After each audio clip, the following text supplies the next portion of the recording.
अपनी पुस्तक लिखी थी, तो उसको भी हमने हिंदी में प्रकाशित किया।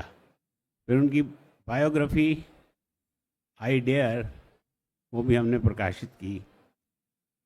उसको हमने विभिन्न भाषाओं में प्रकाशित किया। और उनसे जब जब भी मैं मिलता था पुस्तक प्रकाशन के बारे में, तो मेरे दिमाग में ये होता था, ये किस मिट्टी से बनी हुई हैं, ये इनके अंदर डिसिप्लिन कूट कूट कर भरा हुआ है। और उस डिसिप्लिन ने मुझे इनका मुरीद कर दिया, और मैं उस डिसिप्लिन के सहारे पिछले 60 वर्षों से इनके साथ जुड़ा हुआ हूँ। और जो भी नई पुस्तक ये लिखती हैं, उसको हम विभिन्न भारतीय भाषाओं में भी प्रकाशित करते हैं, हिंदी में भी करते हैं और अब इंग्लिश में भी करने लगे हैं। अभी इनकी नई पुस्तक आई थी, फियरलेस गवर्नेंस, वो हमने फ्रेंच में भी प्रकाशित की है। इनकी पुस्तकों में हर शब्द जो है आपको ये सिखाता है कि किस तरह से आप बेहतर ज़िंदगी जिएं। बेहतर ज़िंदगी जीने का मतलब है डिसिप्लिन के तरीके से, अच्छे ढंग से अपने जीवन को समाज के लिए जिएं। अपने लिए तो सब जीते हैं, लेकिन समाज के लिए, समाज को बेहतर करने के लिए, समाज को कुछ देने के लिए आप किस तरह से अपने अपने जीवन को सार्थक बना सकते हैं। इनकी अभी जो प्रिजन्स के बारे में किताब थी, उसका इन्होंने कॉमिक्स में बच्चों के लिए तैयार किया है, ट्रांसफॉर्मिंग प्रिजन्स। ये पुस्तक पिछले कई महीनों से इन पर ये काम कर रहे हैं, और ये अब विश्व पुस्तक मेले में पुस्तक को रिलीज़ करने की हमने योजना बनाई है। अब मैं किरण जी से कहूँगा कि इस पुस्तक के बारे में कुछ बताएं।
Thank you, friends.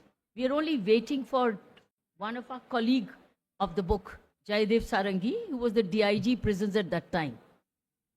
अभी आप देख रहे हैं तो सुनील गुप्ता भी बैठे हैं. अगर आपने नेटफ्लिक्स में ब्लैक वारंट देखी है फिल्म, तो ये वही सुनील गुप्ता है. ये तब डेप्यूटी सुपरिटेंडेंट होते थे मेरे टाइम पर, और इनकी वजह से बहुत सुधार हुए थे. सो मैं ये तो आ गए. और जयदेव सारंगी जो DIG प्रिजन्स थे, जब उस टाइम पर जब हमने प्रोग्राम शुरू किए थे, मैं उनकी वेट कर रही हूँ, क्योंकि वो कार पार्क करके आ रहे, उनको टाइम लग रहा है थोड़ा. इसलिए मैं चाहती हूँ कि आप एक्चुअली उन दोनों इन लोगों को मिलो, सुनो.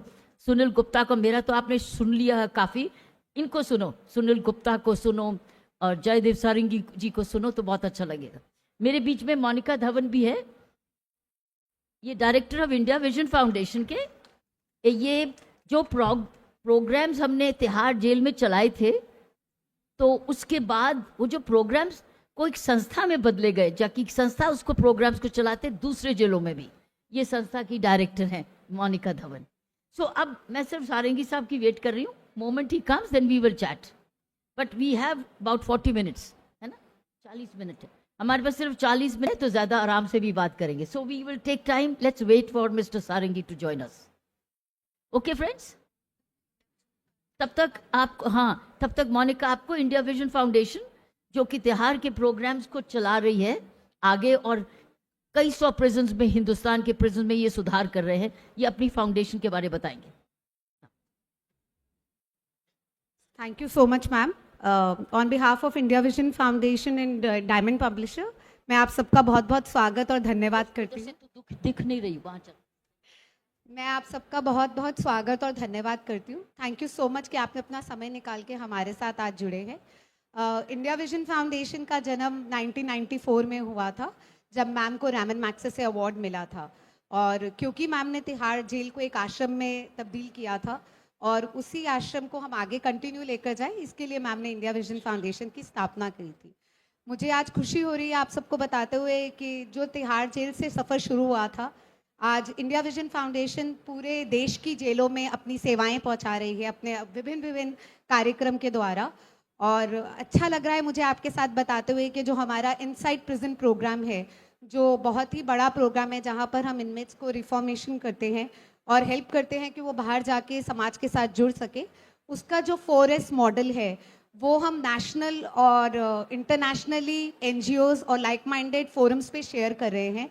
और बहुत सारी ऐसी नई और पुरानी NGOs हैं जिनको हम 4S मॉडल में ट्रेन भी कर रहे हैं, क्योंकि हम मानते हैं कि जेल बहुत बड़ी है और बहुत सारी NGOs की ज़रूरत है कि वो मिलकर सब काम करें.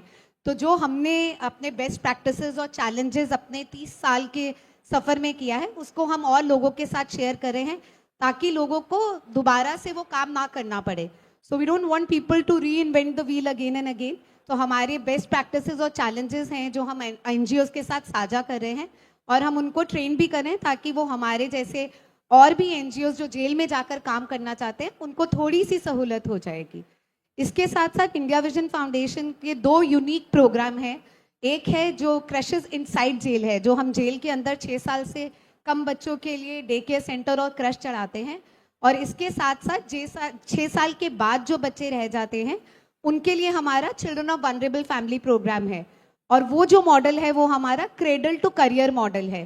तो वो मॉडल जो है वो हमारा इंटरनेशनली जो NGOs हैं, ग्लोबल NGOs हैं, उनके साथ हम ये मॉडल शेयर कर रहे हैं.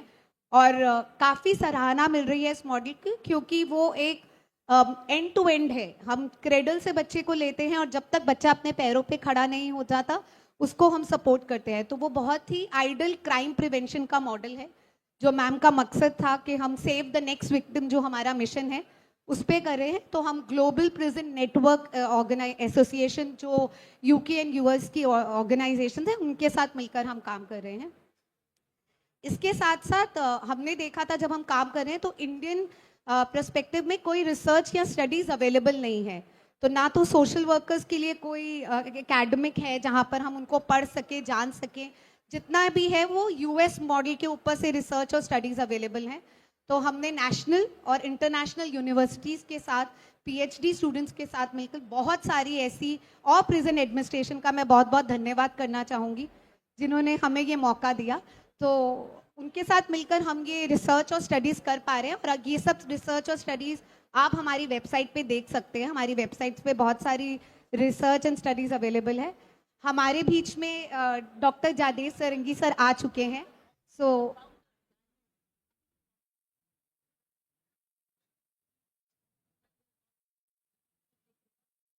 एक बारी मैं आप सबसे रिक्वेस्ट करूंगी कि तालियों के साथ हम अपने पैनलिस्ट का, हमारे chief guest Jaidev Sarangi sir का स्वागत करें। हमारे guest of honour Sunil Gupta sir भी हमारे बीच में मौजूद हैं, तो उनका भी स्वागत करें।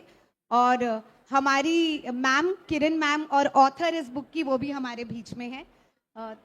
हम सबका स्वागत करते हैं।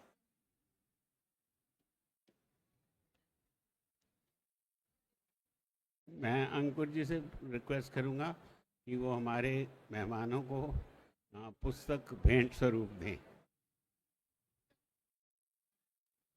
और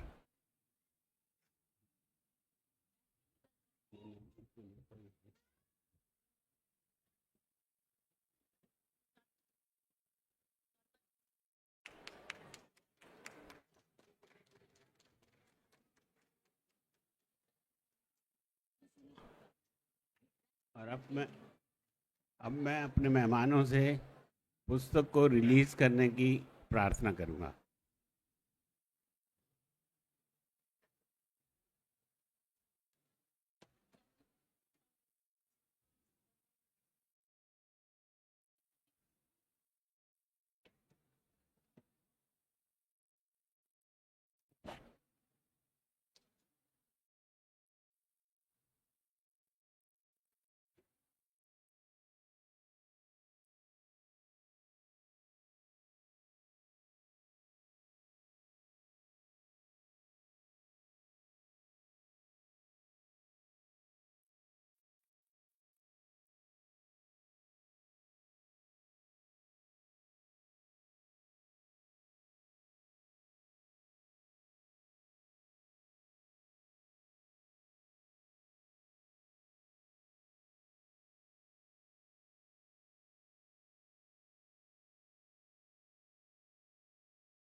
मैं अब श्री सुनील गुप्ता जी से प्रार्थना करूंगा कि वो 2 शब्द कहें।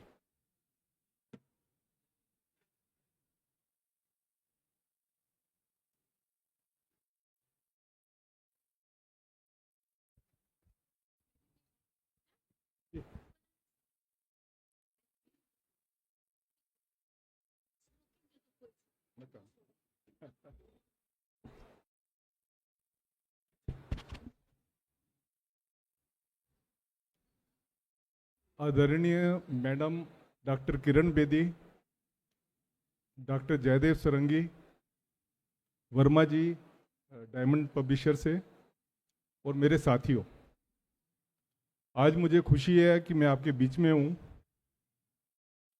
आज मैडम को और डॉक्टर किरण बेदी को और डॉक्टर सारंगी को देख के मुझे वो वाला टाइम याद आ रहा है। 93 में मैं डिप्टी सुप्रिंटेंडेंट होता था तिहाड़ जेल में।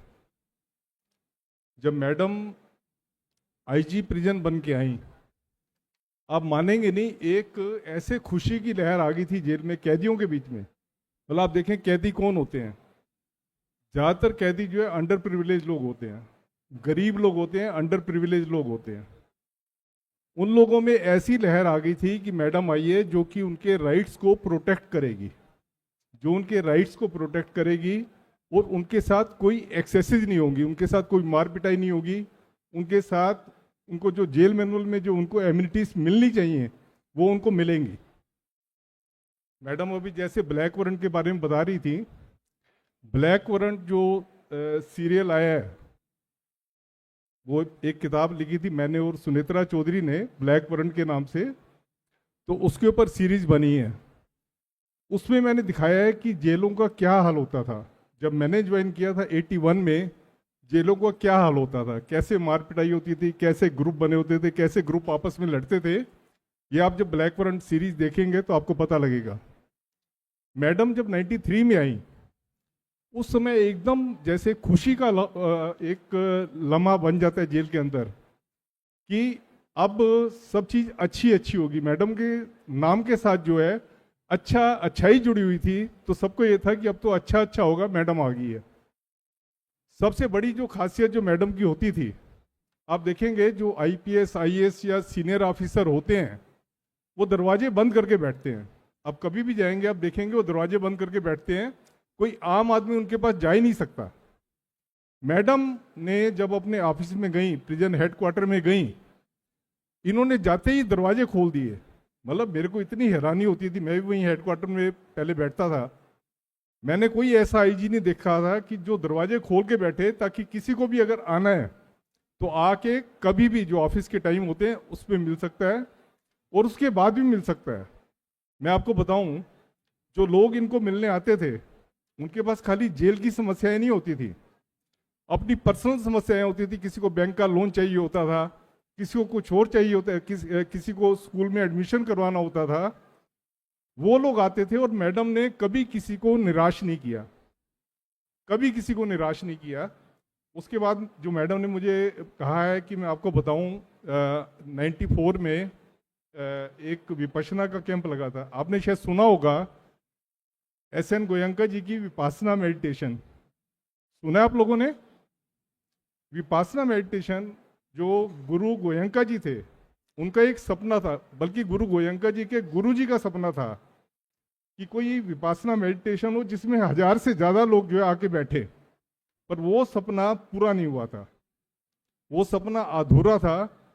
उन्होंने आके मैडम को अप्रोच किया कि आप 1000 से ज़्यादा कैदियों का आप जो है विपासना का कैंप लगाएं। मैडम हमेशा अच्छाई के, तो हमेशा अच्छाई इनके पीछे बैठती है और ये अच्छाई के पीछे भागते हैं हमेशा। तो मैडम ने हाँ कर दी कि ठीक है वहाँ कोर्स करो। जो कोर्स हुआ उसमें करीब करीब 1200 लोग जो है, 1200 कैदी, मतलब पहली बार ऐसा था कि 1200 कैदी इतने अच्छे डिसिप्लिन तरीके से उन्होंने वो वाला कोर्स अटेंड किया। और वो वाला कोर्स, उसमें गुरु गोयंका जी भी आए, उनकी वाइफ भी आई, उन्होंने 12 के 12 दिन जो है उस कोर्स में बैठे और कोर्स इतना सक्सेसफुल रहा। अभी भी अगर आप विपासना की हिस्ट्री में जाएंगे तो वो वाला जो कोर्स है अभी भी उसको एक बहुत बड़े अक्षरों में, सुनहरे अक्षरों में लिखा हुआ है कि जेल में 1200 कैदियों का जो है कोर्स हुआ, जिसमें कैदियों ने बड़े डिसिप्लिन से जो है पार्टिसिपेट किया। मैं वहाँ पे डिप्टी सुप्रेंट होता था, मैं उस जेल में और PR मीना जो है सुप्रेंट जेल होते थे। किस उससे वहाँ पे एक पूरी टाउनशिप बनी थी, अच्छे तरीके से हुआ। एक बार क्या हुआ कि इतनी आंधी आई कि सारा का सारा जो है टेंटेज की जो टाउनशिप थी वो सारी की सारी नीचे गिर गई, इतनी तगड़ी आंधी आई उसमें। तो मैडम और हम बैठे थे, हमने कहा कुछ तो करना ही है। तो मुझे हवन वगैरह पे बड़ा विश्वास होता है, तो मैंने वहाँ पे हवन करवाया। हवन में मैडम ने बाद में आके आहुति डाली, हम सारे लोग थे उसमें। अब मानेंगे नहीं, उसका इतना असर हुआ, इतना असर हुआ कि हमने जो अगला जो हमारा 6 बजे का सेशन शुरू होना था बिल्कुल टाइम से शुरू हुआ, उसमें जरा सी भी वो बाधा नहीं आई, क्योंकि अच्छा काम था। अच्छे काम में कभी भी अगर बाधा आती भी है तो थोड़े टाइम के लिए आती है और फिर चली जाती है। तो हमारा 1200 लोगों ने, कैदियों ने वो कोर्स किया और वो टाइम अभी भी याद है मुझे कि किस तरीके से मैडम ने करवाया। कोई मैडम के अलावा कोई और अगर होता तो इतना बड़ा कोर्स नहीं करवा सकता था जो मैडम ने करवाया। धन्यवाद मैडम, आपने बोलने के लिए दिया। Thank you.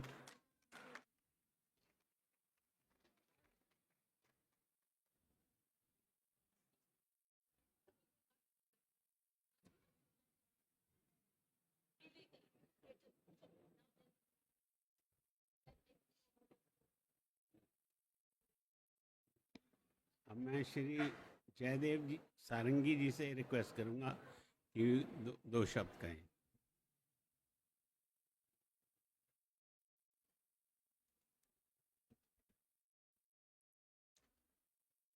Respected Dr. Kiran Bedi ji, Verma ji, Sunil Gupta ji, Monica ji, and the distinguished audience.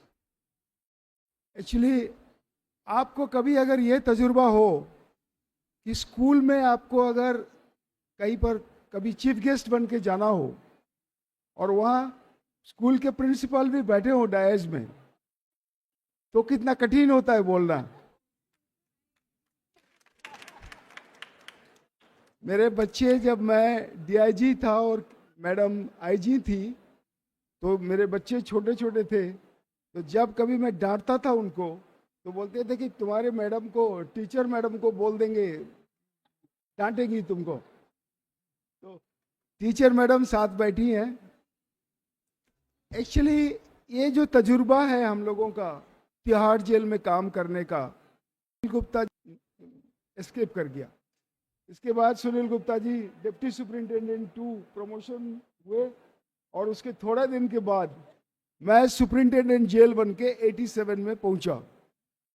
तो सुनील गुप्ता जी को और कुछ अफसरों को मैंने देखा कि इनमें अभी भी जान बची है कि जेल में सब कुछ बुरा नहीं है। कुछ लोग ऐसे हैं जिनको लेके मैं टीम बना सकता हूं और कुछ कर सकता हूं। आश्चर्य होगा, क्योंकि मैं जेल में पोस्टिंग चाहता नहीं था। मैं सब डिविजनल मजिस्ट्रेट था दिल्ली में, पटेल नगर, करोल बाग, सब्जी मंडी एरिया का था। तो मुझे जब कहा गया कि आप सुपरिंटेंडेंट जेल बन के जाओगे, तो मैं जाना नहीं चाहता था। तो मैं बोला ज़्यादा से ज़्यादा क्या कर लेंगे, अगर मैं यहाँ पर लोगों को नाराज करूँगा तो मेरे को ट्रांसफ़र करके दोबारा एसडीएम तो बना देंगे। तो इनपुट इन लोगों ने दिया कि साहब जेल के अंदर ये परेशानी है, इसका इलाज ये है। तो मैं करता गया। मैडम ने, थैंक यू मैडम, आपने अपने किताबों में काफ़ी कुछ जिक्र किया हुआ है, क्योंकि मैंने किताब नहीं लिखी है, आप ही की किताब के ऊपर मैं भरोसा करता हूँ। तो जैसे छोटी छोटी उदाहरण है, वो होने के बाद मैं 3 साल के अंदर जब तिहाड़ छोड़ के चला गया, तो मुझे लगा कि मैं तिहाड़ से तो निकल गया, अब आगे मेरे को कुछ तिहाड़ से वास्ता नहीं है। तो इन लोगों के भरोसे छोड़ के गया। जब मैडम को मई 93 में पोस्टिंग किया गया, मैडम ने कहा कि कोई एक ऐसे आदमी को भेजो जो पहले काम किया हो और जिसका एक्सपीरियंस हो। तो सरकार ने फिर मुझे चुना, बोला कि तुम डीआईजी बन के जाओगे मैडम के साथ। मैं बोला मुझे माफ़ करो, 3 साल बहुत हो गया।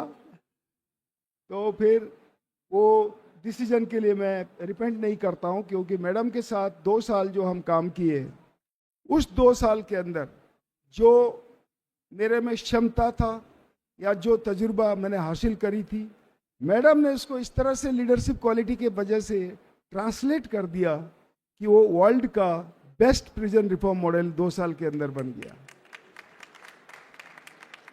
आपको आश्चर्य होगा जब हम लोग कहते हैं कि बेस्ट प्रिजन रिफॉर्म मॉडल क्यों है। अभी किसी ने मुझे पूछा था, मैंने कहा कि कोई लीडर मैंने नहीं देखा।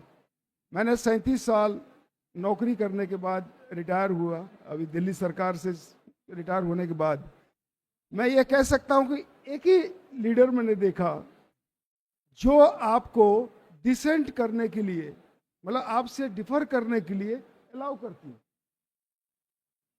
सबकी मीटिंग होगी और मीटिंग के दौरान सॉरी,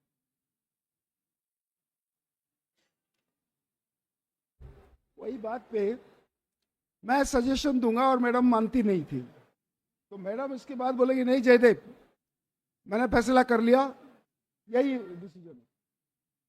अगले दिन वही मीटिंग बुला के वो बताएंगी नहीं जयदेव ठीक बोल रहा था, मेरे ख्याल ये डिसीजन बदल देंगे। ये चीज मैंने किसी लीडर में नहीं देखी, क्योंकि हम लोग लीडरशिप का मतलब ये समझते हैं कि हम अपनी आइडियाज को इम्पोज करें, लेकिन मैडम एक परिवार बना लेती है।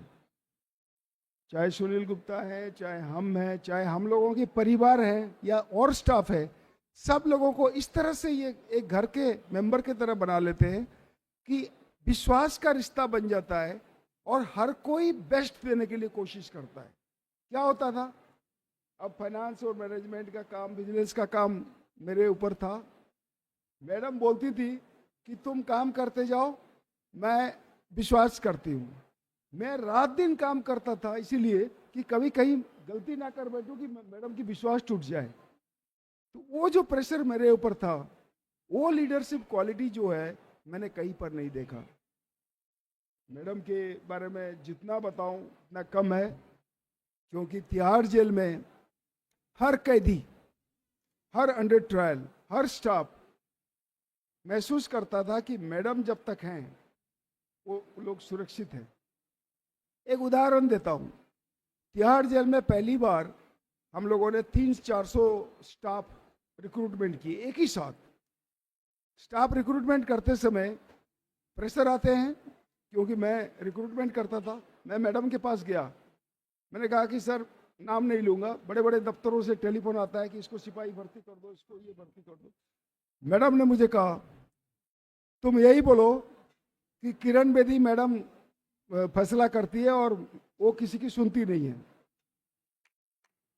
तुम अपना जान छुड़ा लेना और मुझे कोई बोलेगा नहीं। और मैं यही किया। आप यकीन मानो, आज जो लोग, जिनको हम लोग 30 साल पहले रिक्रूटमेंट किए थे तिहाड़ जेल में, और जो लोग आजकल प्रिजन रिफॉर्म्स की झंडा गाड़ रहे हैं, चला रहे हैं, वो लोग जानते थे कि जब तक ये टीम है, यहाँ पर पारदर्शिता है, अगर मेरिट है तो मिलेगा, किसी का अधिकार नहीं छीना जाएगा। और वो हक, वो ताकत मुझे मैडम ने ही दिया था, क्योंकि मैं जो मर्जी चाहता था कि ये कोई प्रेशर वाला आदमी है, उसको रिजेक्ट कर दिया। और मुझे पता था कि अगर कुछ होगा तो पहले मैडम खड़ी हैं इनको। जब मैडम को पहले, इसी वजह से मैडम इतना सख्त रहती हैं।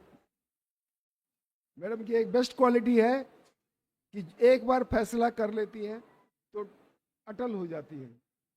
वो हिंदी के डायलॉग नहीं बोलूंगा तो मैं किसी की नहीं सुनती। या तो आप इनको समझा दीजिए, जैसे कि हम लोगों की बात तो मान लेती थी कि हम लोग समझा देते, नहीं मैडम ये ठीक नहीं होगा, तो क्योंकि हमें ट्रस्ट करती थी। लेकिन इनके ऊपर से दबाव कभी भी काम नहीं करता था। यही वजह है कि 2 साल के अंदर मैडम को तिहाड़ जेल छोड़ना पड़ा। लेकिन उस समय तिहाड़ जेल के अंदर रिफॉर्मेशन मूवमेंट इतना मजबूत हो गया था कि इनके खिलाफ जो लोग थे, जो चाहते थे कि नहीं रिफॉर्मेशन मूवमेंट को पटरी से निकाल दें, वो निकल नहीं पाए। और सबसे इंटरेस्टिंग बात है, सरकार को ये लगा कि अगर किरण बेदी मैडम जाती हैं यहाँ से, अगर कोई नया आदमी आईजी बन के आता है तो शायद दंगा हो जाएगा, क्योंकि जेल के कैदी इनको इतना प्यार करते थे कि कोई और आईजी इनको कबूल नहीं होगा। इसी वजह से सरकार ने बोला कि मैडम का चार्ज सारंगी लेगा।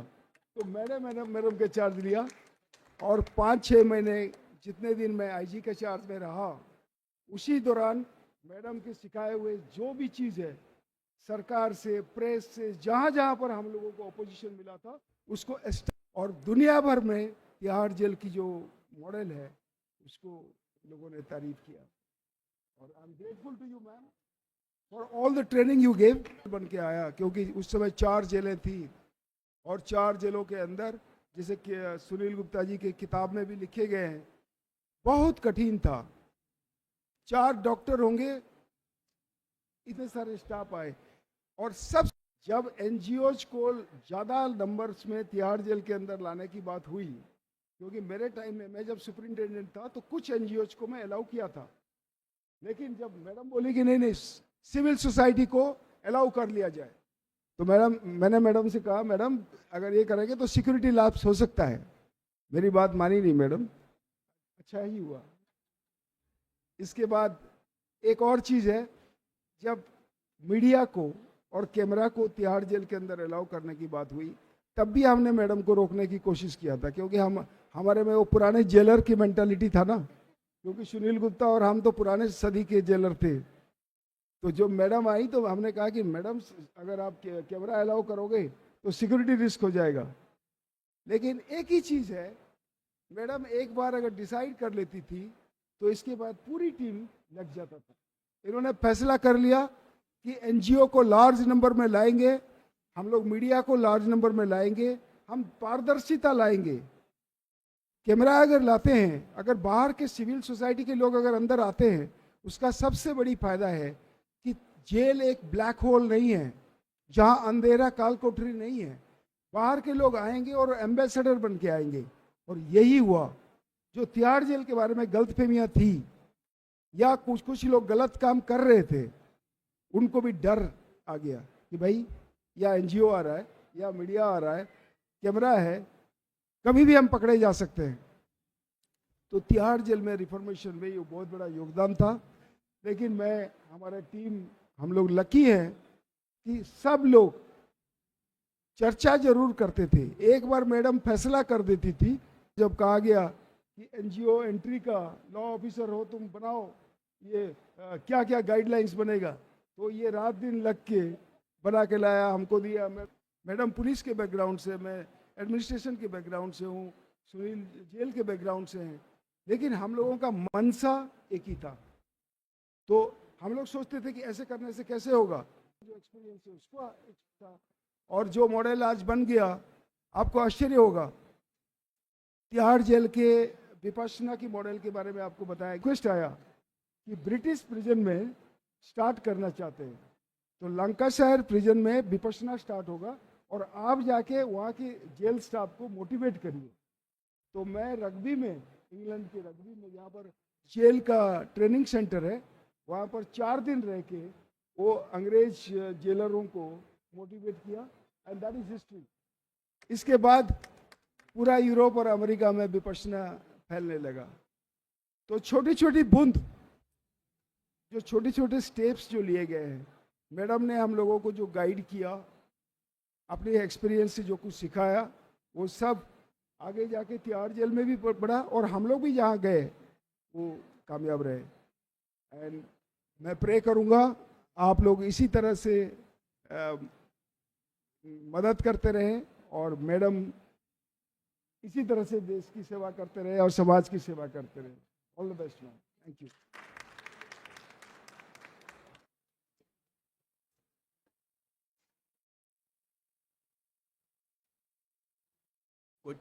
कुछ समय हमें भी दें ताकि हम भी कुछ सीख सकें।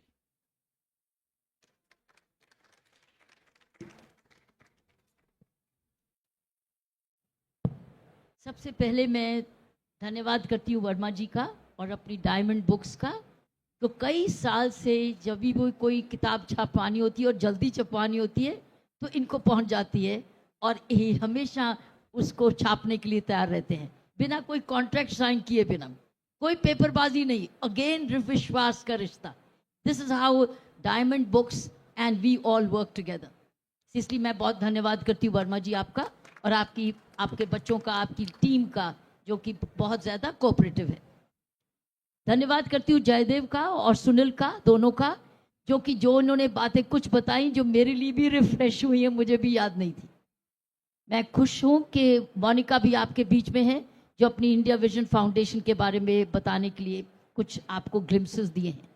ये जो बुक रिलीज कर रहे हैं, इसमें 2 हिस्से हैं इस बुक के।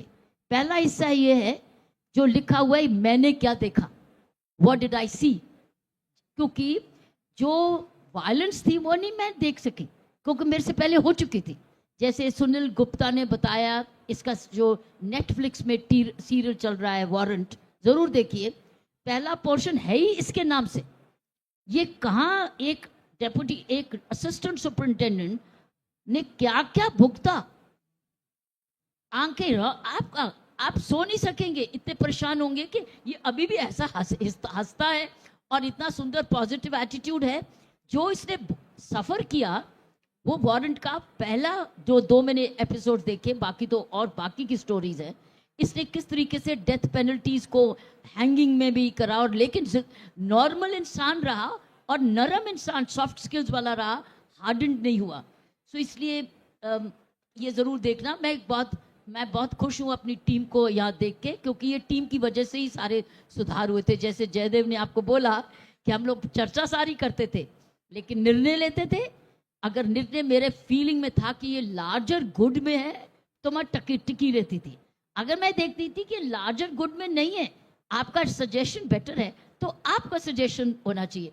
अभी इसी का नाम बताती हूँ आपको। एक स्कीम जयदेव ने शुरू करी वहां पर, इंश्योरेंस की। हमारे पास इंश्योरेंस स्कीम नहीं थी। हमारे दिल्ली पुलिस वगैरह में स्टाफ के पास इंश्योरेंस थी, लाइफ इंश्योरेंस, इंजरी इंश्योरेंस, लेकिन तिहाड़ जेल में निग्लेक्टेड डिपार्टमेंट था, तो उसमें कोई इंश्योरेंस की स्कीम नहीं थी। हमने कहा हमारे लोग भी कैसे इंश्योरेंस के बिना रहेंगे, हम कॉन्ट्रीब्यूटरी करेंगे। तो हमने कॉन्ट्रीब्यूटरी इंश्योरेंस स्कीम बनाई। जयदेव सारंगी ने सजेशन दिया, इसी ने नेगोशिएट किया ओरिएंटल बैंक से कि हम लोग सारे जने 15 रुपए, 20 रुपए, 30 रुपए जो भी कंट्रीब्यूट करना है, हमने कंट्रीब्यूट करके इससे करा। और 1 लाख 2 लाख रुपए की लाइफ इंश्योरेंस पहली बारी तिहाड़ के हर ऑफिशियल को कंट्रीब्यूटरी लाइफ इंश्योरेंस बन गई। आपको पता है उस स्कीम का नाम क्या रखा? इसके ऑपोजिशन के बावजूद भी सारंगी स्कीम, उसका नाम रखा सारंगी स्कीम, क्योंकि ये क्रेडिट जाता था सारंगी को, क्योंकि जिसने ये स्कीम लागू की। हम इस तरीके से एक दूसरे की कदर करते थे, रिकग्नाइज करते थे और एक दूसरे के सपोर्ट सिस्टम बनते थे, दूसरे में की खुशी में खुश रहते थे, दूसरे को रिकग्निशन दे के हमको रिकग्निशन मिलती थी। तो इस तरीके से हम लोग ने तिहाड़ जेल का काम, जब आप वारंट देखेंगे तो देखेंगे अरे ऐसे भी आप एंजॉय कर सकते थे। तो आपको देखोगे कि जब आप एक माहौल, सुधार का माहौल बनाएं तो कितना बड़ा एक टीम वर्क होता है, तो कितना फर्क पड़ता है। सो साथियों, मैंने सुनील को बोला आपको विपश्यना के बारे में बताएं, जयदेव को बोला विपश्यना के बारे में बताएं। मैं आपको जल्दी से एक ऐसा इंसिडेंट सुनाती हूँ जो कि हिस्टोरिकल है। हमने जेल के अंदर स्मोकिंग बंद कैसे की। जेल में बहुत ज्यादा स्मोकिंग होती थी और टीबी बहुत ज्यादा फैल रही थी। तो हमने इस फैसला किया कि सारी दवाई का बजट तो हमारा सिर्फ टीबी की दवाई पर ही चला जाता है, और ये खुद ही स्मोकिंग करते हैं, दूसरे को भी रात को बंद दरवाजों में स्मोकिंग कराते हैं, टीबी फैलती जाती है, बीमारी फैलती जाती है, तो क्यों नहीं इनकी बीमारी का राज ले ले। अब स्मोकिंग बैन करना और स्मोकिंग एडिक्ट का स्मोकिंग, उसकी सिगरेट ले लेना is a very big challenge. तो हम लोग फैसला किया, हमने सर्वे किया कि कितने कैदी लोग चाहते स्मोकिंग बंद हो और कितने चाहते स्मोकिंग ना बंद हो। आपको पता है सर्वे का रिजल्ट क्या हुआ? गेस करेंगे? गेस करें कितना रिजल्ट हुआ? Show any result. मैं इनाम दूंगी अगर एक किताब। हाँ, 95% ने क्या बोला? बंद होनी चाहिए। अच्छा, 95%। और किसी ने? हाँ, चुप रह, तू तो मेरे दफ्तर की है। 99 ने कहा बंद होनी चाहिए, शाबाश। और हाँ, 80% ने कहा बंद होनी चाहिए, वेरी गुड। और हाँ, 45 ने कहा बंद होनी चाहिए। हाँ, अच्छा, एक और लास्ट जवाब। 75 ने कहा बंद होनी चाहिए, 45 ने नहीं, अच्छा नहीं होनी चाहिए। अच्छा, तो क्या विनोद? हाँ, 85 ने कहा बंद होनी चाहिए। अच्छा, हाँ हाँ, आपको पता रिजल्ट क्या निकला? हाँ हाँ, 60% ने कहा, 10% ने कहा। The result was 50% yes, 50% no. Can you believe it? अब अगर आप लीडर हैं तो क्या फैसला करेंगे? 50% से बंद करो, 50% का नहीं बंद करो। That means 50% opposition and 50% acceptance. अगर 10-90 हो तो बड़ा इजी है ना 10 को मैनेज करना, 30 भी हो मैनेज कर लोगे, लेकिन 50-50 को कैसे मैनेज करोगे? लेकिन ये क्रेडिट जाता है इस टीम को, क्योंकि एक बार ही फैसला कर लिया कि हेल्थ के रीजन में we have to save money, so go 50-50। So we decided to go for no smoking. हमने चूज किया कि लार्जर इंटरेस्ट में स्मोकिंग बंद होनी चाहिए। तो सारे सुपरिटेंडेंट्स ने अपने अपने जेल को बहुत समझदारी से संभाला। सबने उस वक्त सभी लोग, उनका नाम सारा जिक्र है इसमें, क्योंकि उनका धन्यवाद जितना भी मैं करूं कम है। हाँ, टिकैत का एक आए थे, टिकैत फार्म का लीडर, वो हुक्का बंद पड़ता, हमने हुक्का भी बंद कर दिया, उसका नहीं अलाउ किया। वो कहता मैं नहीं आता।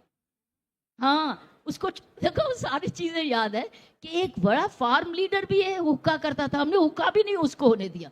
तो मैं कह रही हूँ 50-50। लेकिन हुआ क्या, बाकी जेल तो संभल गए, एक जेल नहीं संभाला।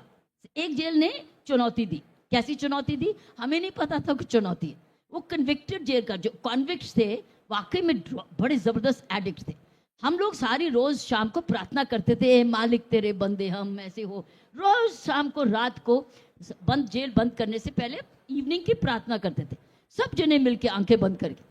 तो उसके बाद जब हमने प्रार्थना खत्म की, सब जने वापस जाते हैं जेल में प्रार्थना के बाद। एक जेल में वो उठे ही नहीं, वो बाकी हटे ही नहीं, और वो वहीं बैठे रहे। तो उन्होंने कहा, मैंने कहा अरे ये क्या हुआ, ये तो जा नहीं रहे वापस अपनी बैरकों में, और सनसेट हो रहा था, और रात को अंधेरे से पहले पहले गिनती करके हमको अंदर करना था रूल में। वो कह रहे, मैडम हम नहीं जाएंगे यहाँ से। पहली बार ही ऐसी आवाज उठी, तुमने हमारी महबूबा ले ली। मैंने कहा तुम्हारी महबूबा कौन सी? हमारी महबूबा थी, हमारी बीड़ी, हमारी सिगरेट तुम्हारी महबूबा थी, हम उससे बड़ा प्यार करते थे, बड़े प्यार से उसको उसका आनंद लेते थे, तो आपने हमारी महबूबा ले ली। और इतने सारे कैदी बैठे ही रहे, मैं भी, वो जयदेव भी, सुनील भी, सारे जने बैठे हुए थे। अब हमने सोचा इनका क्या करें, इतने सारे हम लोग, कुछ थोड़े से लोग थे, और ऐसा माहौल हमने कभी देखा नहीं था। और आप सोचो क्या किया होगा, क्या किया था, याद है? याद है, मुझे याद है। हमने क्या किया, हिम्मत करी और हम उनके बीच में घुस गए। मैं भी घुस गई, हम सब बीच में घुस गए, और उनको बोले उठो, चलो चलो। तो जितने लोग थे हमने उनको हाथापाती की, धक्के मारने शुरू कर दिए। कुछ को कहा, अरे तू तो अच्छा आदमी है, तू तो नेक इंसान है, तू संभालना इसको। तो मैं इनके साथ लेके घुस गई लीडर में। ये जैसे मैं घुसी, जैसे लॉ एंड ऑर्डर होता है, उस वक्त पुलिस ऑफिसर का एक्सपीरियंस बड़ा काम आया। तो मैं घुसी, ये भी आए, किसी को हाथापाती की, किसी को कुछ किया। तो किसी तरीके से हमने बहुत मुश्किल से 200-300 आदमी थे, ये हम लोग कुछ लोग ही थे, और इन लोगों को धक्के मार मार के बैठ। मैंने कहा मारे गए, ये तो बीड़ी बंद करते करते हम ही लटक जाएंगे। वो रात को हम नहीं सो सके। कितने दिन हम लोगों ने उस दी, बड़ा कुछ दुकान लालच से कि तुम बीड़ी और वो तुम महबूबा छोड़ रहे हो, जूस पियो, ये हर्ष सौंफ खाओ, ये करो, ये मतलब सब्स्टिट्यूटली इनको अच्छी न्यूट्रिशन देनी शुरू करी। और 3-4 दिन, 6 दिन, 7 दिन मैं वापस उस जेल में वापस नहीं गई। हम लोग नजर रखे कि क्या हुआ है। तो साथियों, 7-8 दिन के बाद हमारे एक फीडबैक बॉक्स जो चलता था, उसमें चिट्ठी आई, मैडम आप हमसे नाराज हो, हमें क्षमा करो, आप हमको मिलने आओ, हम मिल से करेंगे प्रार्थना। और साथियों, इसी से हिंदुस्तान के सारी जेलों में स्मोकिंग नहीं है, सिगरेट नहीं बिकती है, सिगरेट नहीं बिकती है, इससे टीबी नहीं फैलती है। And it became a rule that prisons में स्मोकिंग नहीं हो सकती। साथियों, इन्होंने आपको इतना कुछ बता दिया। इंडिया विजन फाउंडेशन के बारे में वेबसाइट में जाओगे तो देखोगे किस तरीके से के प्रिजनर्स के बच्चों को हम पढ़ाते हैं। ये भी प्रोग्राम उन दिनों में ही शुरू हुआ था। इस पे उन लोगों की, इसमें बड़ी अच्छी पिक्चर्स भी हैं, जो प्रोग्राम्स है ना, इस पे पिक्चर्स हैं। आप पिक्चर्स देखेंगे, पहले की पिक्चर्स और बाद की पिक्चर्स, इंडिया विजन फाउंडेशन के काम की पिक्चर्स और उनके प्रोग्राम्स के बारे में। ये भी सारे हिंदुस्तान में एक नॉवल प्रोग्राम चल रहा है, जो कि प्रिजनर्स के बच्चों को पढ़ाता है। कौन से प्रिजनर्स? जो मदर्स अपनी बच्चों को साथ में लेके आती हैं, और 6 साल की उम्र के बाद उनको हम पर देखते हैं कि ये अनपढ़ ना रहे और ये सुरक्षित रहे, काम सीखते रहे, अपना ज़िंदगी बना ले। और आज ये भी 25 साल नहीं 30 साल पुराना प्रोग्राम हो रहा है, और यही बच्चे लायक बन चुके हैं, अपनी अपनी ज़िंदगियां बना चुके हैं, और हमारे एक एलुमनाई भी बन गए हैं, कई तो हमारे स्टाफ में काम भी करते हैं। तो इस तरीके साथियों, ये book is about 2 parts. 1 programme जो हम लोगों ने चलाए मिलके एज अ टीम वर्क, और दूसरा उसका असर क्या हुआ, तो उसकी संस्था बनी, और वो प्रोग्राम्स इंडिया विजन फाउंडेशन के थ्रू चलते आए। मैं एक बारी फिर से आपका धन्यवाद करती हूँ कि ये किताब संबल बनी। काश आप में से कोई मुझे बता देता 50-50 तो मैं ये बुक उसको दे देती। लेकिन नियरेस्ट कौन था? 40 कौन था? 40 कौन था? You said 45. Here's yours. So you were nearer it. Yeah. Here's yours. Thank you very much. Thank you. Thank you very much. आप सब लोगों का बहुत बहुत धन्यवाद, आप इस कार्यक्रम में आए। आपसे प्रार्थना है कि डायमंड की और पुस्तकें देखने के लिए हॉल नंबर 5 में 7A स्टॉल है, वहाँ पर आइए। हमारी 10,000 से ज़्यादा पुस्तकें हैं और वो हिंदी, इंग्लिश और 12 भारतीय भाषाओं में छपी हुई हैं। आप वहाँ आइए, आपका हमें इंतज़ार रहेगा। धन्यवाद।